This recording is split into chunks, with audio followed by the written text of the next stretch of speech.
A trucker just wanted to help someone on the road. He let a freezing woman into his truck so she could survive the storm. But in the morning, police surrounded him. Subscribe to the channel and tell us in the comments, which country are you watching from? The storm had been threatening all afternoon, hanging low and heavy over the northern highway like a living thing waiting for the right moment to strike. Marcus Holloway had been watching the sky long before the first flake landed on his windshield. He had been on the road long enough to recognize trouble well before most drivers even reached for their wipers. Experience had taught him to read clouds as if they were warning signs scrawled across the sky. Thick gray curtains rolling in from the west, wind picking up in fitful bursts that tugged at the massive trailer behind him. The sharp drop in temperature that crept through the cabin despite the heater working full blast. All of it told him that tonight, the highway would not be kind. He kept one hand loosely on the steering wheel of his Freightliner, the other wrapped around a thermos of coffee. The cab was warm and smelled faintly of diesel, leather, and the mint gum he chewed whenever the miles grew too repetitive. The radio crackled intermittently, a mixture of weather warnings and the casual chatter of other truckers scattered across the interstate. He knew a few of the voices, old-timers like himself, who preferred the solitude of the open road to the noise of town life. Tonight, though, even the familiar voices sounded tense. Marcus was a man who didn't scare easily. Years ago, he had spent half his youth in the army, patching up wounded soldiers in the middle of chaos, learning that fear was a tool. It sharpened your focus if you didn't let it consume you. The road had called to him after he traded his uniform for civilian boots. Long, quiet highways soothed something inside him that had been too loud for too long.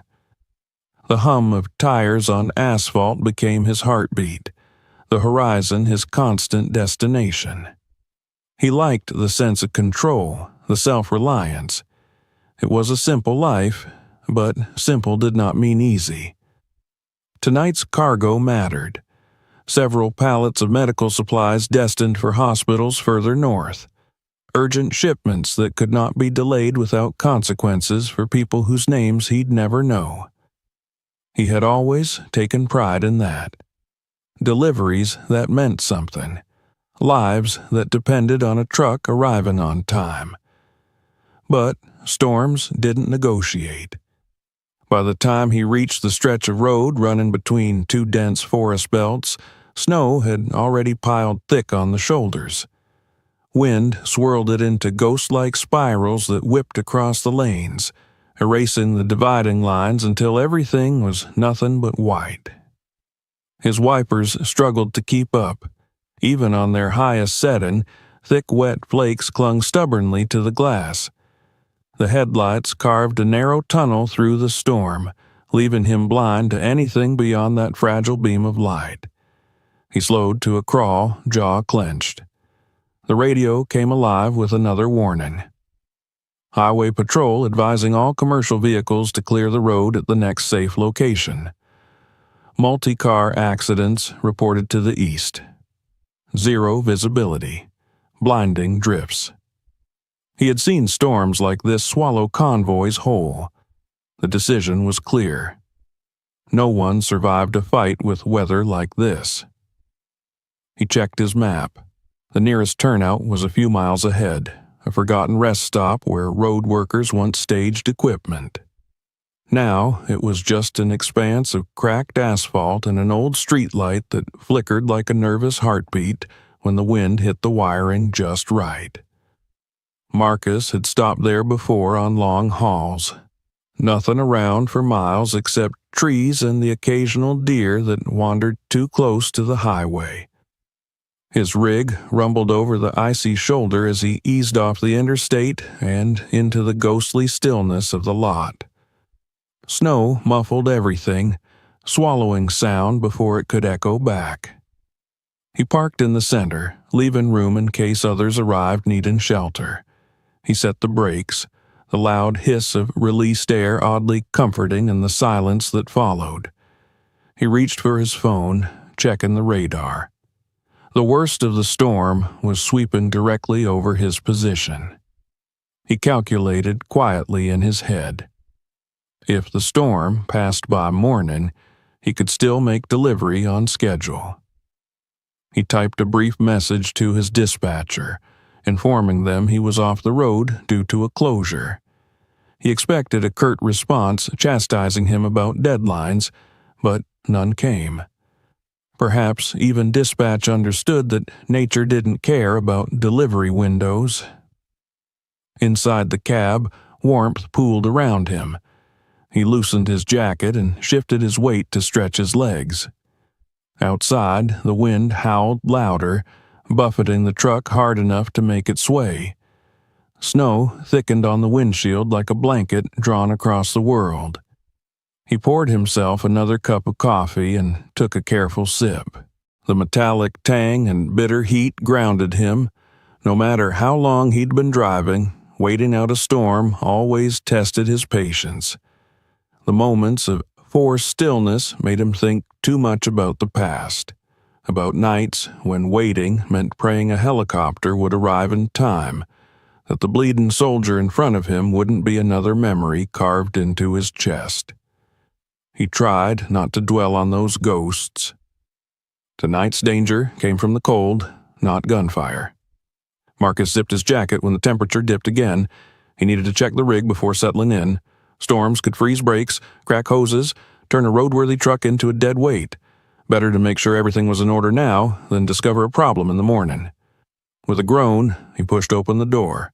The storm greeted him like a slap. Wind tore at his hat and sent snow stinging against his skin like a swarm of angry bees. He gripped the truck's handle to steady himself and climbed down, boots crunching through fresh powder.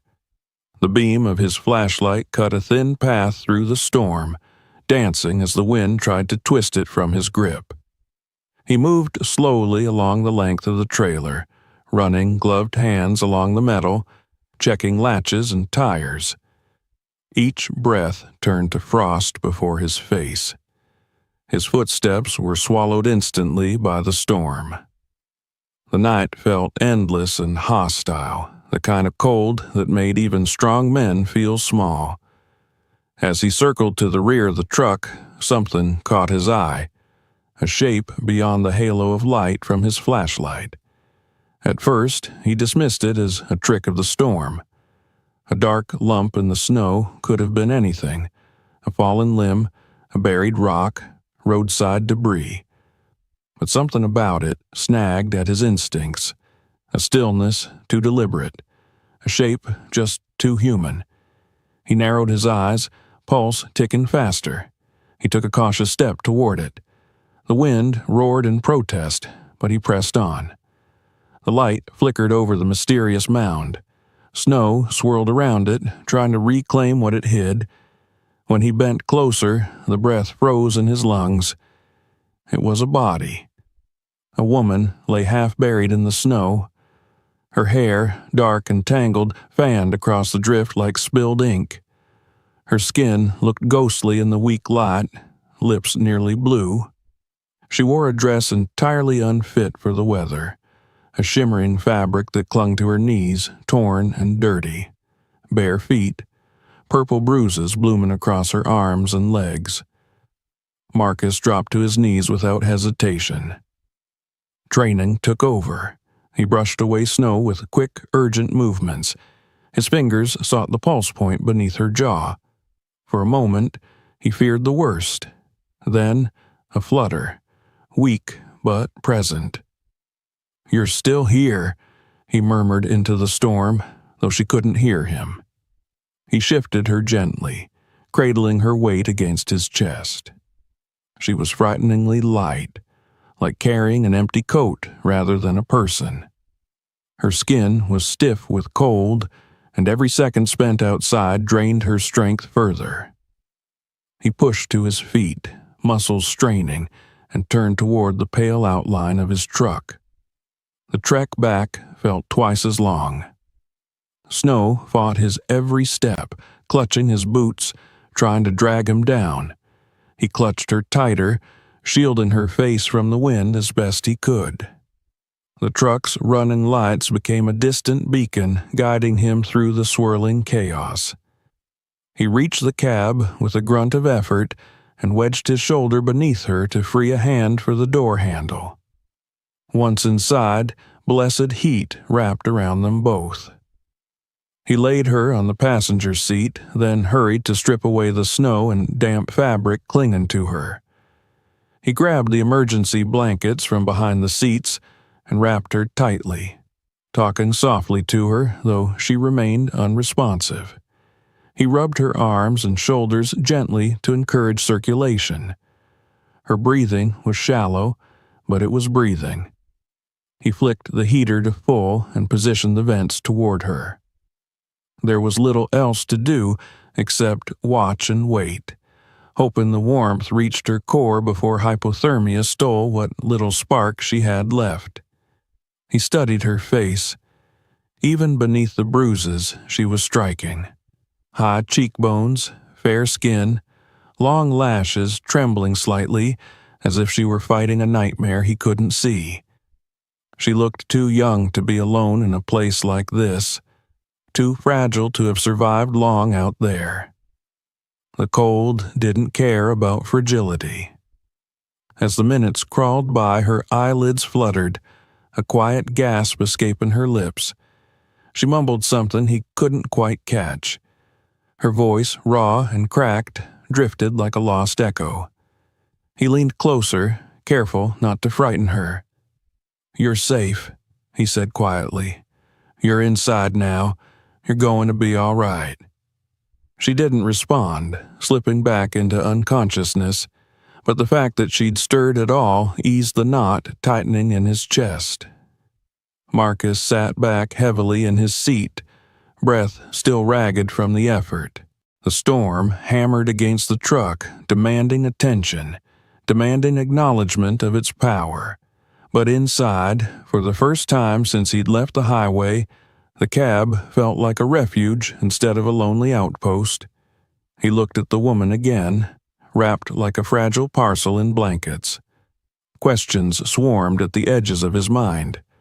Who was she? How had she ended up out there dressed for a gala instead of a blizzard? Who had hurt her? Where had she run from? And most chillingly, who might come looking for her? One thing was certain. No one survived the cold like this unless they were desperate enough to risk death for escape. He eased the seat back slightly and kept his eyes on her, ready to act if she slipped too far into the darkness again. Sleep would not come easily tonight. Too many unknowns. Too many dangers lurking in the storm and inside the silence she carried with her. Marcus wasn't a man who went looking for trouble. But trouble, it seemed, had found him. And whatever story lay behind this frozen stranger, it wasn't finished with her yet. Marcus didn't know how long he sat there listening to the storm breathe against the truck. Time, inside the cab, moved differently from the world outside.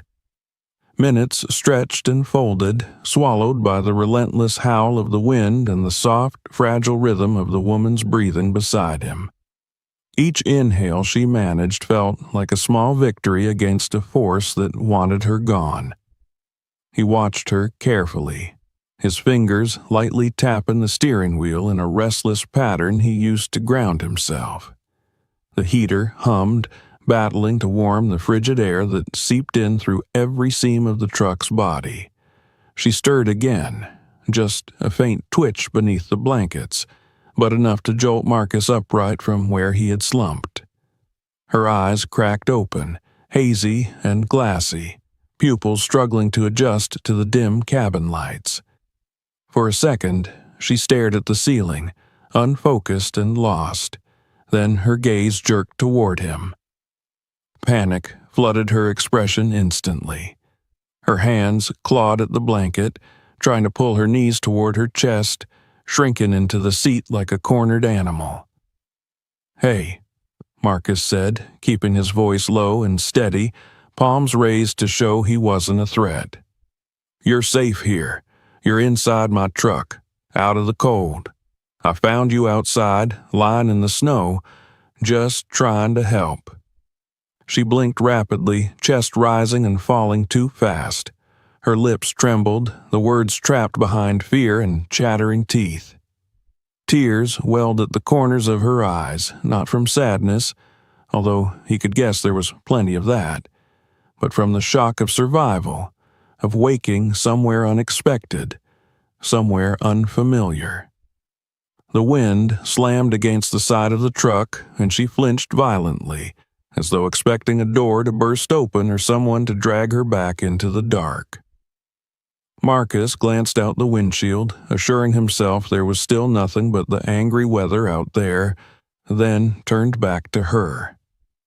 "It's okay," he repeated. "You're all right. You're warming up. Take a breath." She did, though it came shakily. She clutched the blanket tighter around herself and sank deeper into the passenger seat, her gaze darting around the space, measuring exits, judging distances. She looked young, too young to be carrying whatever weight pinned her shoulders down. Her eyes had the haunted stare of someone who had seen something she should never have had to see. Who are you?" she asked finally, her voice a hoarse whisper that cracked on the edges. "Marcus Holloway," he replied. "Truck driver, just passing through, caught in the storm like everyone else." She nodded, though it seemed she barely processed the information. The next question came slowly, heavy with dread. "Where am I?" "A rest stop off the highway," he answered. "Somewhere between nowhere and nowhere. We're stuck here until the storm lets up." She seemed to absorb that, her shoulders easing a fraction as if the isolation meant they couldn't find her yet. But the relief lasted only a heartbeat before another shudder tore through her, and not just from the cold. She wrapped her arms around herself, every movement stiff and pained. Marcus couldn't help but notice the bruises again. Dark marks blooming beneath pale skin, traces of fingers dug in too tightly. He leaned over and grabbed a sealed bottle of water from his truck fridge, twisting it open before offering it to her. She stared at it for a moment, suspicious, but then took it with trembling hands and lifted it to her lips. The first sip seemed to ignite fresh pain from her throat, and her face creased in discomfort, but she forced down another gulp anyway.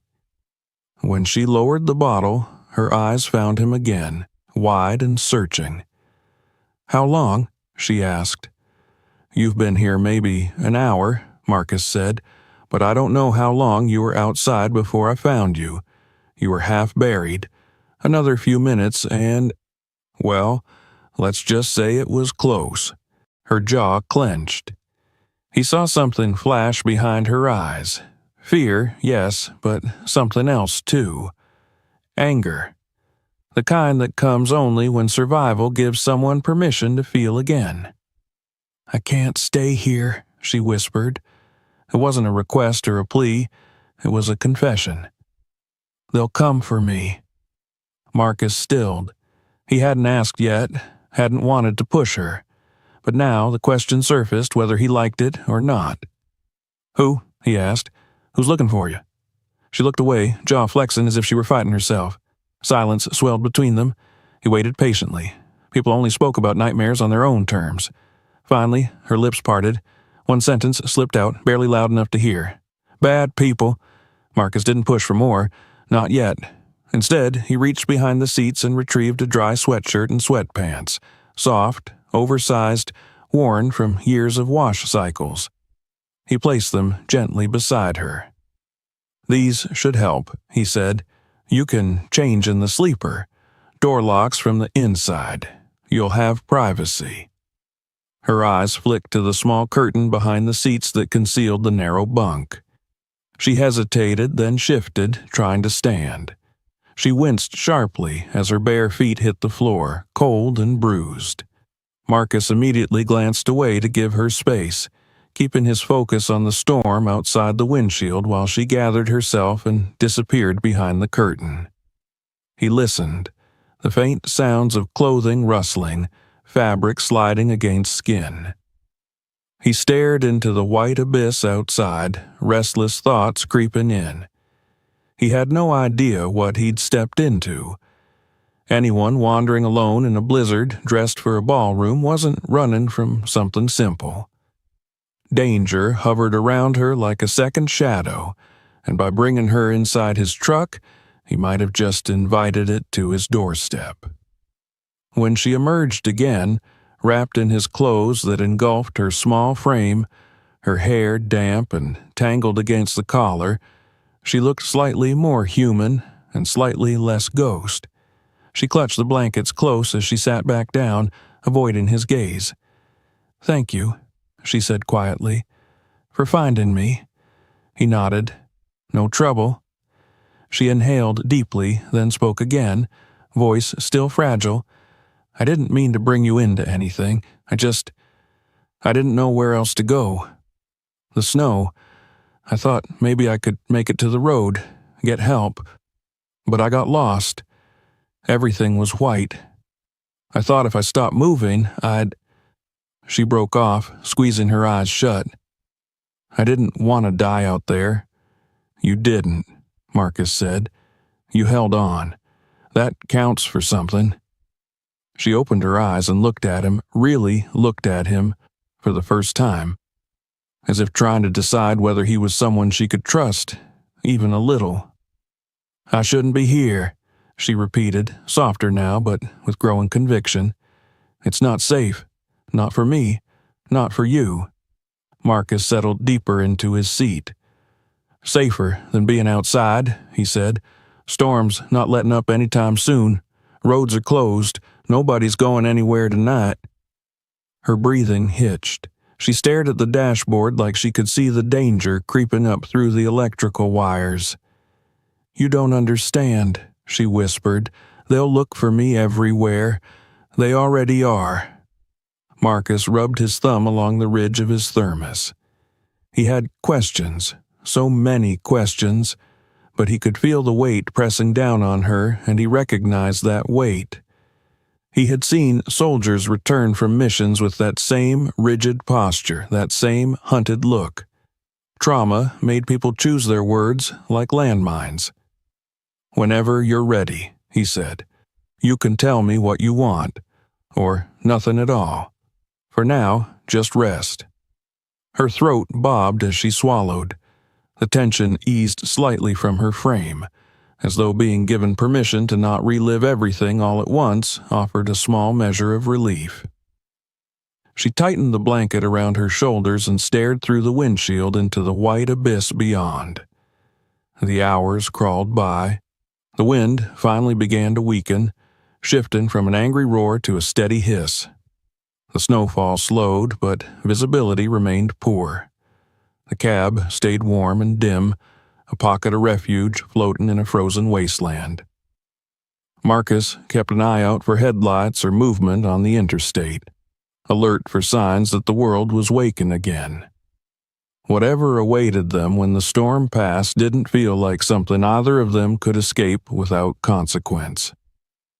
Sometime after midnight, her soft breathing steadied into something like sleep. She had curled up against the seat, arms wrapped around her torso, forehead pressed to the window despite the cold seeping from the glass. Marcus watched over her silently, not daring to move too much in fear of disturbing the fragile calm she had found. The storm outside remained relentless, but inside, the battle had shifted from the physical to the emotional. There were so many things left unspoken.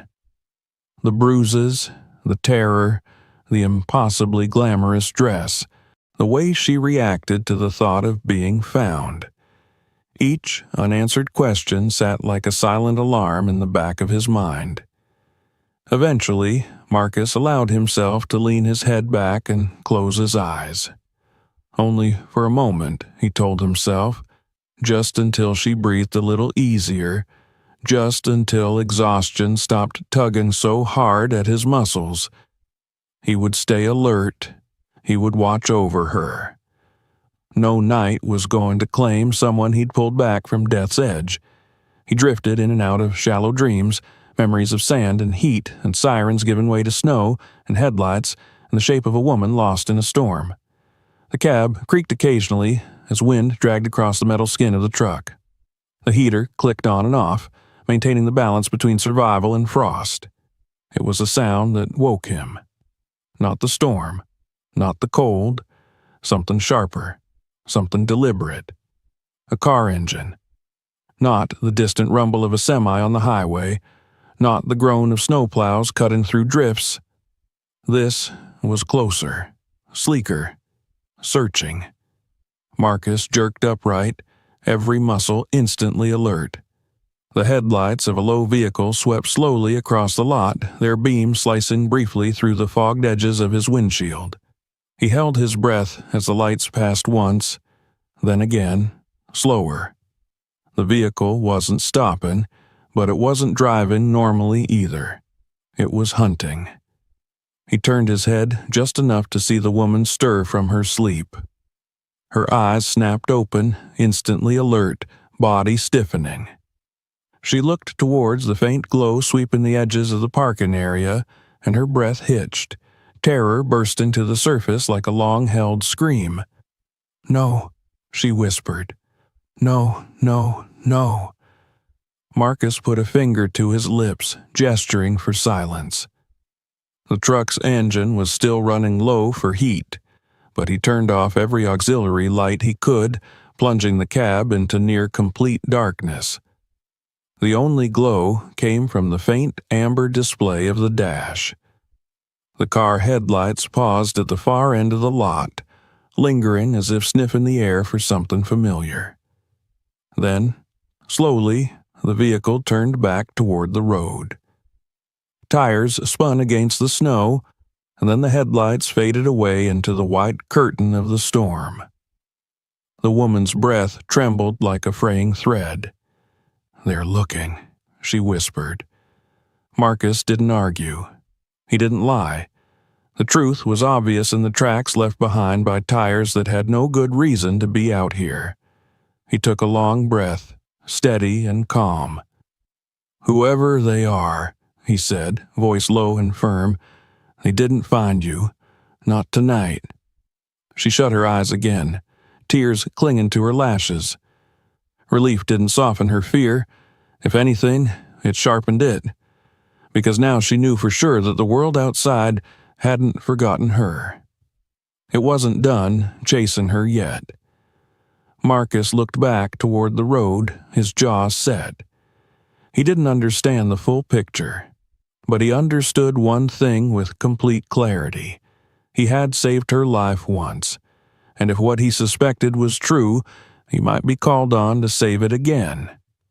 Dawn crept into the world slowly, dragging a muted gray light behind it like a heavy curtain.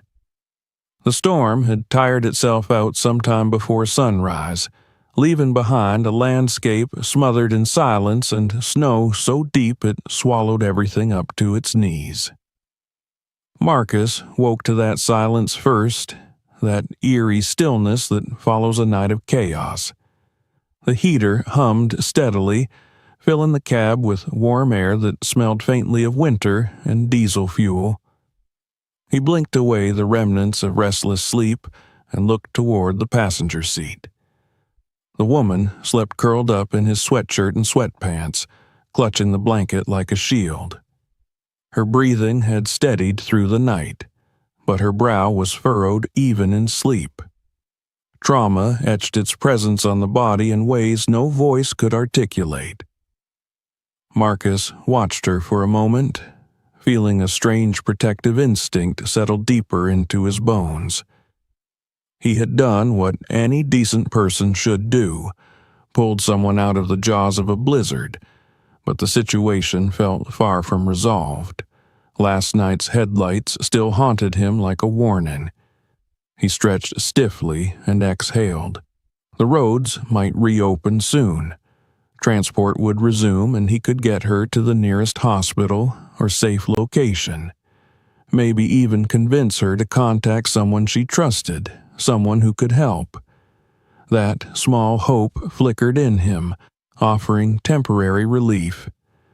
But the world never returned to normal quite so neatly. A sharp knock on his door shattered the fragile morning calm.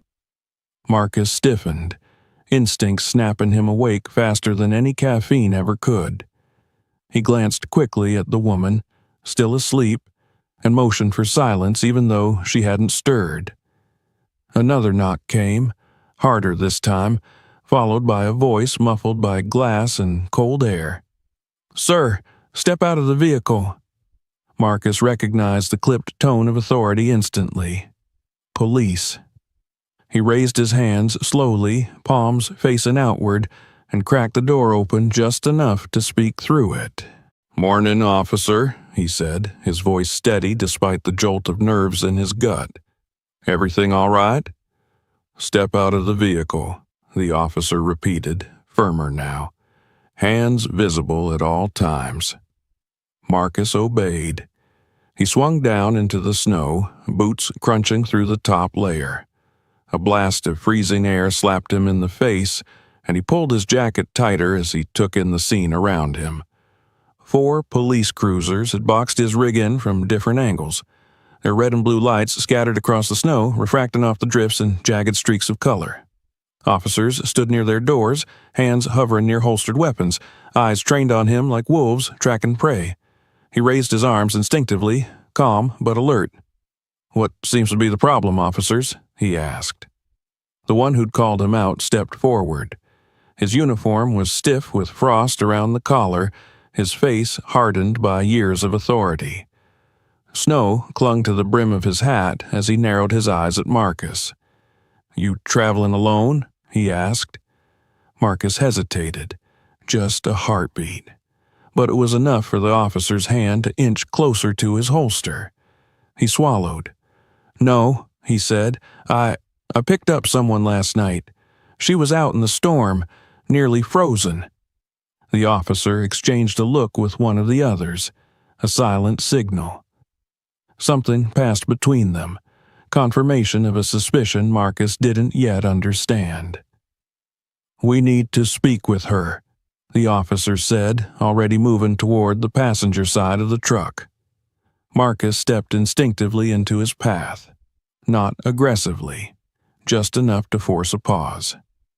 "She's in bad shape," he said firmly. "I found her in the snow wearing nothing but a dress. She's got bruises. She's terrified. If you come at her like this, she's going to panic." The officer's jaw tightened. "Sir, step aside, now." Marcus exhaled slowly and moved just enough for the officer to pass, but his eyes never left the man's face, searching for clues. Something about this wasn't standard. Too many cars for one distressed civilian, too much tension, too much eagerness. Another officer approached Marcus with a clipboard and a stern expression. "State your full name and occupation." Marcus complied. "Marcus Holloway, independent freight hauler." "How long have you been parked here?" "Since last night. Roads closed because of the storm." "And the woman? When did you pick her up?" "She wasn't driving. She was on foot, half buried in snow. I didn't have much of a choice if I wanted her to stay alive." The officer scribbled something, then looked up with a practiced neutrality. "Did she tell you her name?" Marcus nodded. "She said her name is—" He stopped.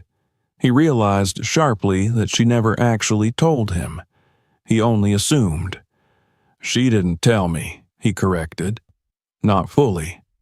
The officer's expression sharpened.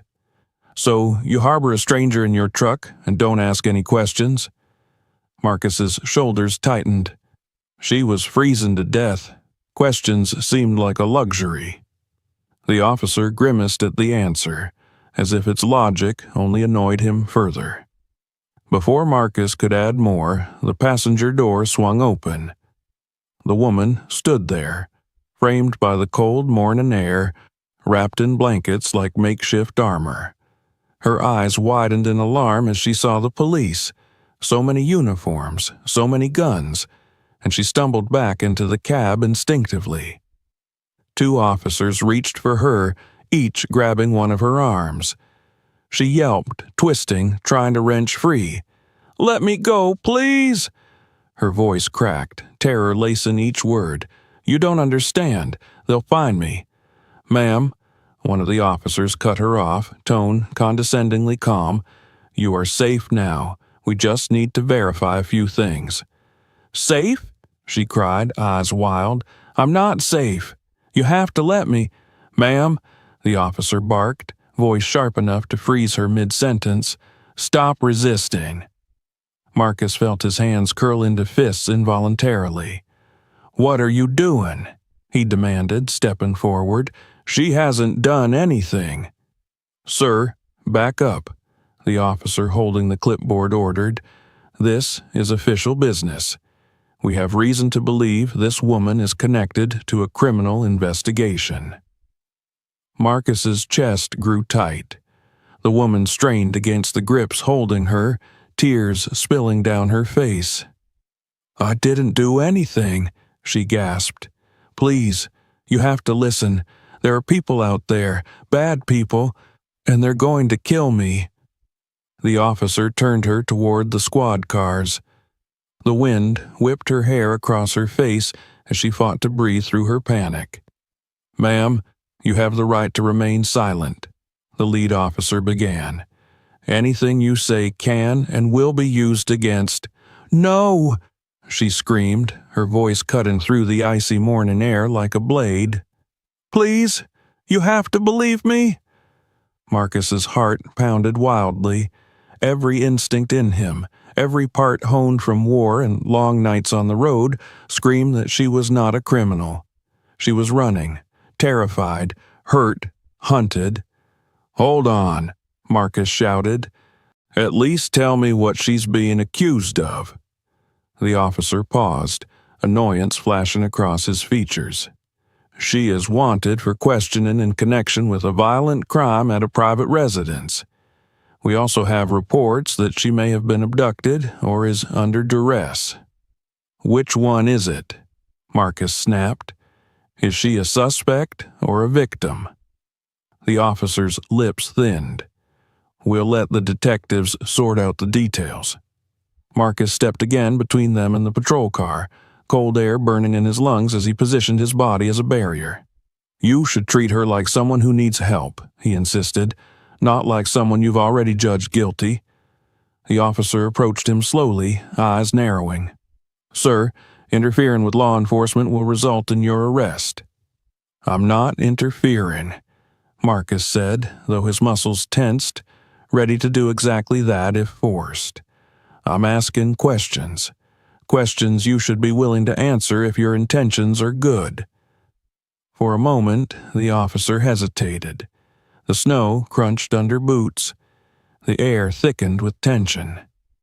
The woman stared at Marcus as if he were the only thing tethering her to sanity. Her lips moved, forming soundless words. "Thank you," or "maybe I'm scared," or maybe "please don't let them take me." And then the officer gave a small signal. The grip on her arms tightened. They pulled her toward the back seat of the nearest cruiser. Her voice broke like glass. "Marcus, please, don't let them give me back to them." "Where are you taking her?" Marcus asked, but none of the officers answered. The door slammed shut. Her terrified face vanished behind a wall of tinted glass. The cruisers revved their engines. Marcus felt a cold dread worse than any winter storm seep into his blood. Because the way she screamed his name wasn't just panic. It was desperation. Desperation that had learned exactly what awaited her if she disappeared again. The cruiser doors had slammed with the finality of a prison gate, and yet the scene did not move forward. Engines ran, radios crackled, but no one drove away. It was as if the officers themselves sensed that the moment was hanging in a delicate balance, waiting for something, or someone, to tip it in one direction or the other. The woman's muffled sobs seeped through the glass like a heartbeat inside a coffin. Marcus stood rooted in the snow, watching her silhouette tremble in the back seat, and felt a slow, steady burn begin behind his ribs. It wasn't anger in the way most people understood anger. It was something cleaner, sharper. The instinct that rose in him when a wounded soldier begged him not to let them die. An obligation to do right by someone who had no one else. The lead officer stepped back toward Marcus, gloves brushing snow from his jacket, tone calm but unmistakably commanding. "Sir, return to your vehicle. We'll handle this from here." Handle. That word clanged like an alarm bell in Marcus's mind. He looked again at the woman. No, he needed her name. She had never given it, but she was more than a nameless apparition in a storm. He opened his mouth, realizing that if he let them leave with her right now, he would never learn who she was or what horrors she had escaped. She would vanish into a system that viewed people like cargo, processed, categorized, disposed of if inconvenient. "Wait," Marcus said, stepping closer, but not in defiance. Yet. "Just tell me something. What's she accused of? You haven't answered me. You're acting like she's a threat, but she barely has the strength to stay upright." The officer exhaled, stepping close enough that Marcus could see the fine frost gathered in the stubble along his jaw. "Sir, this woman is wanted in connection with a homicide. A man was killed last night near a private estate. Witnesses placed her at the scene. She fled on foot. We have a duty." "A duty to whom?" Marcus interrupted. "To the truth? Or to whoever has enough influence to decide what the truth should look like?" The officer's face tightened. That tiny shift was all Marcus needed to confirm he had struck something sensitive, something real. "She's scared out of her mind," Marcus continued, firm but controlled. "Someone brutalized her.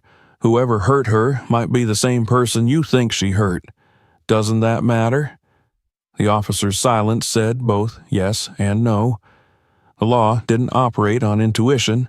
It operated on paperwork, on whatever story got filed first. And someone important had filed a story about her before she ever reached the road. The storm around them had calmed, but the tension in the air had not. Snowflakes drifted gently, settling on gun holsters and badges and the roof of Marcus's Freightliner. It was too quiet for a scene involving sirens and flashing lights, too composed. Marcus could feel something frayed beneath that composure, both in the officers and in himself. He took a breath, steadying his voice. "Let me talk to her. Just 1 minute. She deserves that much." "Not a chance," the officer replied. "Sit in your truck and stay out of the way."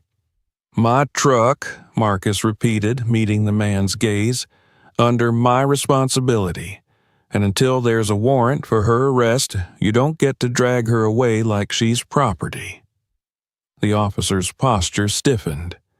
"Sir, you're treading very close to obstruction." Marcus didn't look away. "Then maybe you should rethink what you're obstructing." Inside the cruiser, the woman's face pressed against the glass, eyes wide, breath fogging a tiny patch of cold window. She wasn't trying to escape or yell or fight now. She was simply watching Marcus, waiting for him to make a decision that felt like the only lifeline she had left. "Please," she mouthed silently. That single word sealed his resolve. Before the officers fully processed his movement, Marcus angled back toward his truck.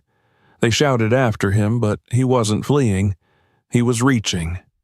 He yanked his CB radio mic off its mount and clicked the channel to wide broadcast. "Breaker 19, he said, voice strong and echoing through the cabin. This is northbound Freightliner at the 214 rest area. I've got state police trying to take a woman who survived a blizzard last night. She's injured, scared, says dangerous men are after her. They're hauling her in without medical evaluation or hearing her story. Anyone in range, I could use some eyewitnesses here." He didn't shout. He didn't plead. He simply spoke, and that was enough. Static hissed and crackled a moment. Then a familiar voice answered. "This is eastbound Charger," a gruff tone replied. "Hold tight, brother. I'm 20 minutes out." Another followed almost instantly. "Southside Angel here. I saw those cruisers heading that way. We're coming." Then a third, and a fourth. Voices layered in, a rising tide of loyalty and stubbornness. Marcus walked back out into the cold, radio still in hand. The officers looked stunned for a moment. Civilians weren't supposed to mobilize backup.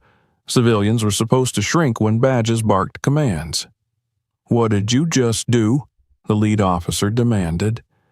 "I told the truth," Marcus said simply, "and the truth doesn't like being alone." As if summoned by his words, headlights pierced the distant veil of snow. One semi at first, then another. They rolled onto the lot, engines growling like thunder wakened beneath the frost, and lined up across the entrance with a calculated precision. A barrier, a warning, a promise. Soon there were 5, 7, nearly 10. More beams glowing in the distance, slicing through the morning haze. Truckers in heavy coats stepped out of their rigs, shoulders squared, breath rising in steam clouds, forming a quiet line of support. Not a mob, not aggression, just presence. The kind of presence that said, if this goes wrong, it won't go wrong in silence. The officer muttered a curse under his breath and grabbed his radio. The situation was slipping from tidy control into uncomfortable scrutiny. He glanced between the cruisers, Marcus, and the growing crowd of drivers whose faces held no fear, only a very blunt expectation of justice. "We're waiting for backup," one officer muttered. "This just escalated." Marcus crossed his arms, boots planted into the snow. "You're not taking her until someone neutral looks at those bruises," he said, "or until she's stable enough to tell her side." "That isn't your call," the officer snapped. Marcus nodded. "You're right. It's her call, and she's been calling for help since last night. You just didn't like what she had to say." Silence spread again, but this time it wasn't empty.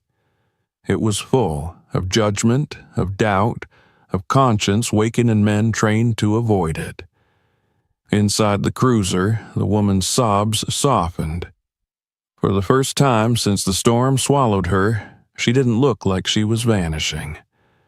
She looked like someone witnessing a miracle she didn't quite trust yet. More police vehicles rolled in. Journalists arrived with cameras and questions.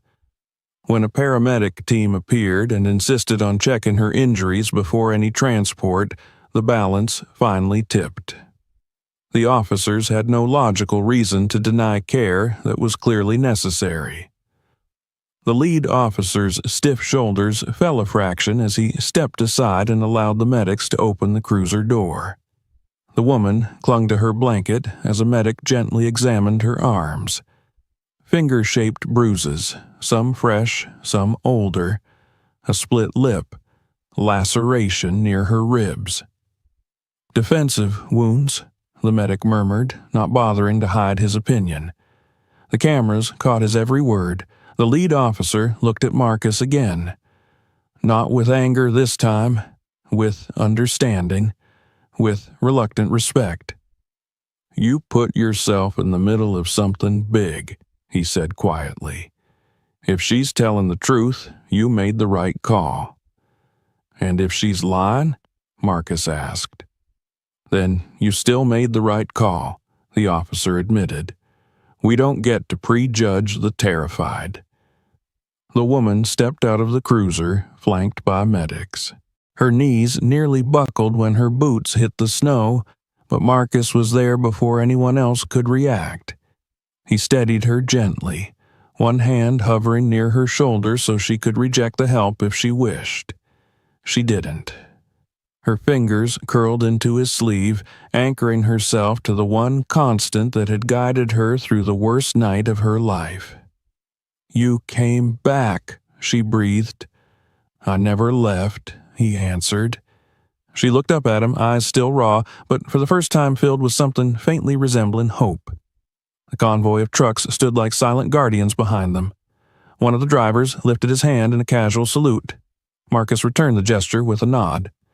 The police were no longer the only authority here, not because they had lost power, but because someone else had found courage.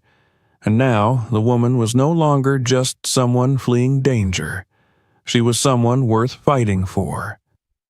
Marcus felt the weight of that responsibility settle firmly upon him. Heavy, but not unwelcome. He looked down into her frightened eyes. "Whatever comes next," he said softly, "you're not facing it alone." The moment the medics guided her toward the ambulance, the balance of power in that frozen parking lot shifted so subtly that only those paying close attention could feel it. The officers who had arrived certain of their authority now found themselves sharing it with paramedics, independent drivers with recording phones, and a truth that refused to stay buried. The sky was clearing, sunlight glinting through torn clouds and lighting the snow like scattered diamonds. It should have been a peaceful morning. Instead, tension lay thick and brittle in the air like ice underfoot. Marcus stayed beside her, matching her slow, unsteady breaths with ones of his own. She clung to his arm, not with the desperation of moments ago, but with a fragile trust that made his chest ache. They reached the back of the ambulance, and a medic helped her sit on the lowered gurney while another snapped photos of each bruise, each welt, each violent fingerprint etched onto her skin. Flash after flash captured the evidence that her voice might not have been believed without. The cameras from the truckers made sure no detail could conveniently disappear. Her eyes darted from the officers to Marcus, then back to the medic's hands. She looked both relieved and terrified. The relief was for the warmth creeping back into her limbs. The terror was for what warmth meant, that she was alive, and that meant the people hunting her were still out there somewhere, waking with the sun and wondering where she'd vanished to. An unmarked sedan pulled up behind the last cruiser. Two detectives stepped out, coats pulled tight, eyes sharp with professional suspicion. One was a woman in her early 40s, dark hair twisted into a bun that managed to maintain order even in the aftermath of the storm. The other, a younger man with a notebook already in hand, scanning the scene as though cataloging every breath. The woman approached, voice calm but authoritative. "I'm Detective Valerie Ortiz, State Bureau of Investigation. Who's in charge here?" The lead officer stiffened, irritation flickering through his features. "We are—" "No," Ortiz interrupted mildly but firmly. "You responded to a missing person alert associated with a homicide. That makes this our jurisdiction." She glanced toward the woman on the gurney, taking in the condition of her clothes, the bruises, the fear. Her expression shifted, professional mask slipping just enough to reveal human reaction. "Has she been ID'd?" Ortiz asked. Marcus stepped forward slightly. "She hasn't told us her name." Ortiz studied him for a moment. "And you are?" "Marcus Holloway, trucker. Found her last night almost frozen to death." The detective held his gaze for a stretch too long to be casual. Then she nodded once, a silent acknowledgement. She turned back to the medics. "Give us a moment." The medic looked reluctant. Patience came before paperwork, but after a glance at the lead officer, who didn't object, he stepped back.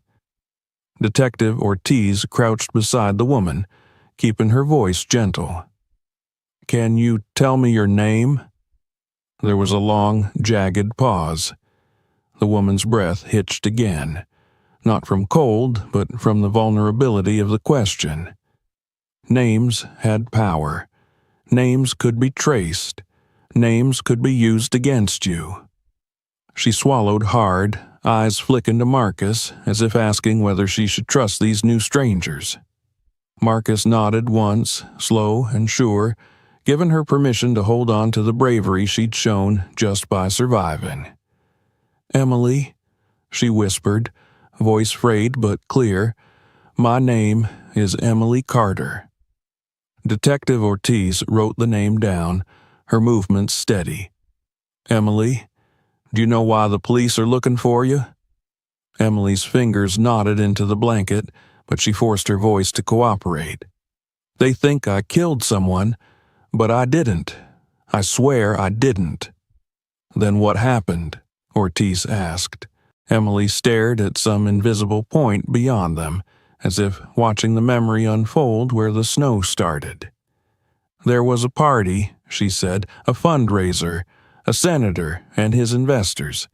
They told me it was just a fancy catering job, good money for one night." Her voice trembled. Marcus sat a little closer, letting his presence be a steady anchor she could lean on. The guests, they were drinking, laughing. Nothing strange at first, but then I saw a girl, not a guest, a girl younger than me, terrified. They tried to drag her into a locked room. Emily closed her eyes as tears slid down her cheeks. I tried to stop them. I screamed. Senator Blake, grabbed me, told me I ruined everything, that no one would believe me. He kept saying he owned the law, that he owned the truth. Marcus felt a simmering heat rise beneath his ribs. The officers glanced uneasily at one another. Someone in power being the monster wasn't a comfortable narrative. Emily shivered as she continued. "One of the security guys, he tried to help me. He put himself between me and them. They hit him. Hard. He fell. There was blood. So much blood."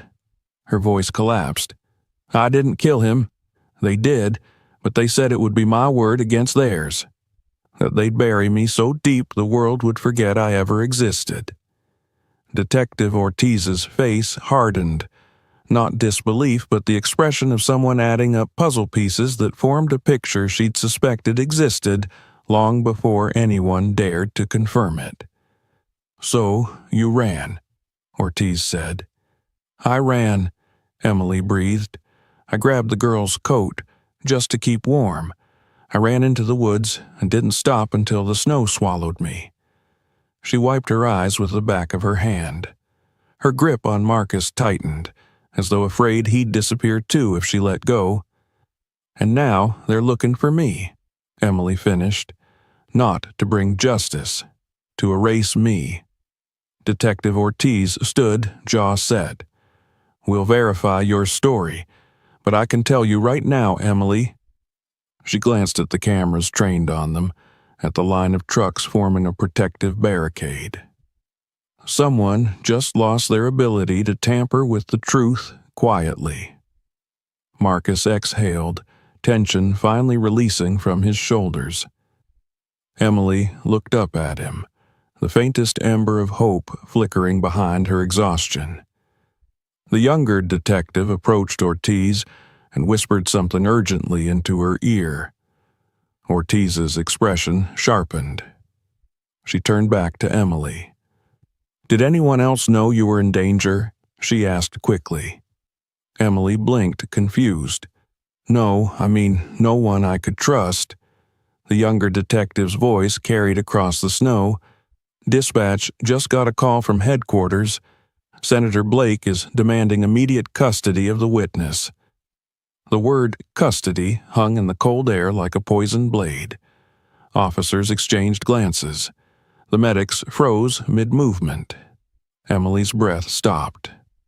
They're trying to pull jurisdiction, Ortiz added darkly, and fast. Marcus stepped closer, instinctively placing himself between Emily and the direction trouble might come from. Not happening, he said. Ortiz didn't disagree. The officers who had first arrived shifted uncomfortably. They were used to orders trickling down without question. But now, with cameras rolling and a childlike terror etched into Emily's bruised face, ignoring their conscience felt too costly. A medic cleared his throat. She needs hospital care, hypothermia risk, trauma assessment. This isn't negotiable. Agreed, Ortiz replied. We'll take her to the nearest facility with secure witness rooms. And she doesn't leave anyone's sight unless it's a doctor or me. Emily nodded weakly, her eyes meeting Marcus's as though she were memorizing his face before she was swept away again. Will you stay? She whispered. Marcus didn't even hesitate. I'm right behind you. Emily's hand slid from his sleeve as the medics guided her gently inside the ambulance. The doors closed with a soft thud, nothing like the violent slam of the cruiser doors earlier. The calm difference in sound symbolized a shift, no longer imprisonment, but protection. As the ambulance engine roared to life, snowflakes scattered beneath its tires. Ortiz approached Marcus, arms folded against the cold. You stood up for someone who had no voice, she said. Most people don't. Marcus shrugged slightly. Most people haven't watched someone die because help came too late. She studied him a moment longer. Keep your radio on. I have a feeling you haven't seen the last of this. The ambulance pulled away, lights flashing, tires cutting twin tracks into the whiteness. The trucks parted, forming a corridor of silent salutes as it passed. Emily's face appeared briefly in the rear window, pale but hopeful, alive and still fighting. The lead officer looked tired, rubbing his hands together as he approached Marcus. You're lucky this didn't go much worse, he said. But, for what it's worth, I'm glad you pushed back. Marcus nodded. Someone had to. Drivers gathered near him, clapping him on the back, offering muttered praise or simple nods of respect. Brotherhood on the road was different. Forged in solitude, proven in storms, Marcus cast one final look at the disappearing ambulance, committing the direction it took to memory. Emily wasn't safe yet. Powerful men didn't like losing control, but now she had a chance, because a trucker didn't ignore a call for help. As the first true rays of sunlight melted patches of frost on his windshield, Marcus made a quiet promise to himself. He was going to see this through. Not for glory, not for a headline, for a young woman who stared down a wolf pack and kept running anyway, for the truth that needed someone stubborn to shield it, and for every person who had ever been told their life didn't matter enough to fight for. Marcus climbed into his cab, turned the ignition, and watched the road ahead clear itself beneath the sun. One journey had paused. A new one was just beginning. 3 months later, the storm felt like a distant lifetime, though its impact still rolled out ahead of Marcus the way highway lines streamed endlessly beneath his tires.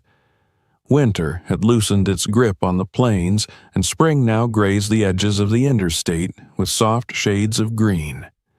Marcus's Freightliner looked different to him than it once had, not just a machine for earning a living, but a symbol of the day he refused to stay silent.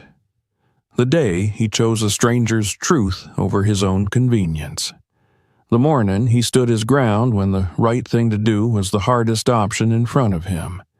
He cruised westbound under a sky painted with early evening sunlight, hauling a trailer full of home furnishings destined for Denver. It was simple freight, nothing urgent, but he was content. The cooperative team of independent truckers he had joined after losing his old contract turned out to be the kind of community he'd never known he needed. They didn't measure loyalty with paperwork. They measured it with action. Who showed up when called, who protected the vulnerable, who stood like steel when the world tried to bend them. And Marcus had become someone they knew would always show up. He tapped the steering wheel lightly, a small, absent rhythm matching the hum of the engine. The radio crackled with the voices of other drivers sharing road updates or harmless chatter. The air in his cab smelled like coffee and worn leather. A photograph his daughter had sent him was pinned near the dash, a reminder that doing right sometimes earned its reward in ways he never expected. He was thinking of where he'd stop for the night when his phone buzzed beside him. He glanced at the caller name and felt an unexpected warmth spread through his chest. Stephanie Lynn, the CPS caseworker. The one who had helped expose the truth just when lies were trying their hardest to win. He answered on speakerphone without removing his hands from the wheel. Marcus Holloway. Mr. Holloway. Stephanie's voice came through with that same blend of professionalism and kindness he remembered. I hope I'm not interrupting anything. Not unless saving furniture counts as important business, Marcus replied with a small smile. She gave a soft laugh but quickly shifted to the reason for her call. I wanted to give you an update on Emily Carter. Marcus straightened unconsciously. He had asked a dozen times through the weeks if there was news. Each time the answer had been a careful variation of soon. Now, finally, the weight of waiting lifted slightly. She's doing well, Stephanie continued. Her therapy is helping. She's safe, and Senator Blake has been indicted. Witness tampering, assault, conspiracy to traffic minors. His influence isn't protecting him anymore. Justice is moving forward. Marcus released a slow breath he didn't realize he'd been holding. The road in front of him blurred slightly. Not with tears, he told himself, but with relief. That's good, he said quietly. That's real good. And there's more, Stephanie said. Emily asked me to get in touch because she and Lily, well, they wanted you to have something. There was a pause on the line, like Stephanie was giving him a moment to brace himself. I've just sent you a message, she added. You'll see what I mean. The phone chimed with a new notification as the call ended.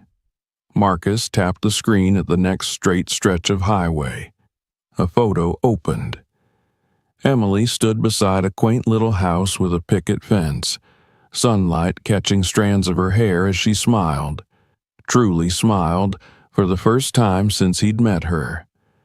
And next to her, wearing bright pink sneakers and holding a small handmade sign, was a little girl with curly hair and bright, curious eyes. Thank you, Mr. Marcus. His heart tightened at the sight. Lily, no longer terrified, no longer treated as leverage for a monster's reputation, just a child being a child, finally safe with the mother who would burn the world down before letting anyone hurt her again. Marcus pulled into the next rest area, shut off the engine, and sat for a long time with that picture illuminating the cab. The setting sun washed the landscape in gold, making everything feel significant, like the whole world had paused to acknowledge that courage had mattered that day in the snow. He thought about his old dispatcher, about the people who measured worth by profits and time logs, about how he had once believed survival meant silence and compliance. But the truth was simpler now. If doing the right thing cost him something, then the bargain was worth every penny. There were things you didn't trade. Lives, dignity, the chance to help when you were the one standing closest to someone who needed saving. His radio crackled again. Breaker 1, 9, Lucky Marcus. You still rolling toward Denver, or you taking a vacation up there? He grinned and grabbed the mic. Still moving, Big Tom. Just making sure the sun's doing its job out here. You need anything, brother?"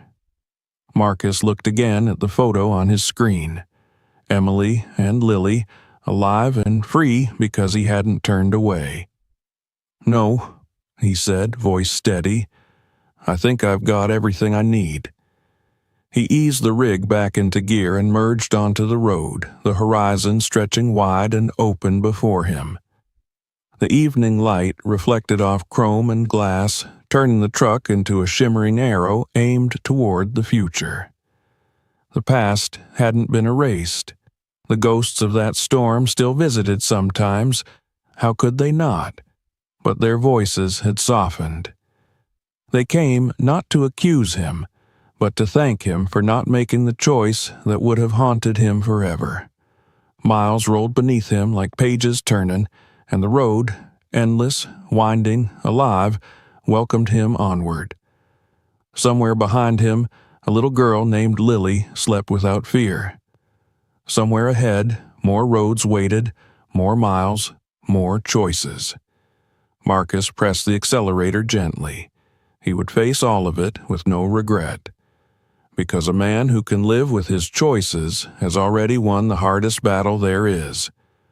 Before you go, don't miss what comes next. Hit subscribe right now so you never miss our next unbelievable story. And if this one shocked you, share it with your friends so they can experience it too. Then check out one of our other videos on your screen. Each one hides a twist you won't see coming. Don't wait, click, and keep watching.